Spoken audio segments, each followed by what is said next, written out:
जय श्री कृष्ण बधाने। आज આપણે દૂધી સરગવાનો સૂપ બનાવીશું। તો સૌથી પહેલાં ગરમવાળી સિંગ લેવાની છે અને ત્યાર પછી દૂધી લીધી છે। આ રીતે સરસ એના મોટા મોટા પીસ કરી દેવાના છે। આ પીસ થઈ જાય પછી એને સરસ ધોઈ નાખવાની છે। ધોયા પછી એને 2 સીટી બોલાવી દેવાની છે। 2 સીટી બોલાવશો તો સરસ ગર્ભ નીકળશે।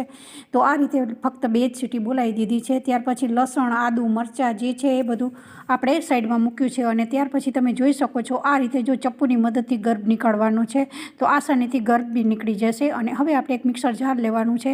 એમાં એ બચ્યું છે એ પાણી નાખી દીધું। ચોખાનો લોટ 1 ચમચી નાખ્યો છે। તો કોર્નફ્લોર નાખવાની જરૂર નહીં પડે। અને 1 ચમચી મેં ઘી લીધું છે। જીરું, લસણ, ડુંગળી ને થોડુંક ટામેટાં લીધા છે। બસ આ રીતે તેલમાં સાતળી દેવાનું છે અને આ પલ્પને નાખી દેવાનો છે। તો એકદમ સરસ આ સૂપ આપણો તૈયાર થઈ ગયો છે। આમચૂર પાવડર, થોડુંક મરચું, હળદર અને આ રીતે મીઠું નાખ્યું છે। તો આપણો સૂપ ગરમા ગરમ શિયાળાની સિઝનમાં તૈયાર થઈ ગયો છે। જો તમે વજન ઘટાડવા માંગતા હો તો આ સૂપ બેસ્ટ છે। તો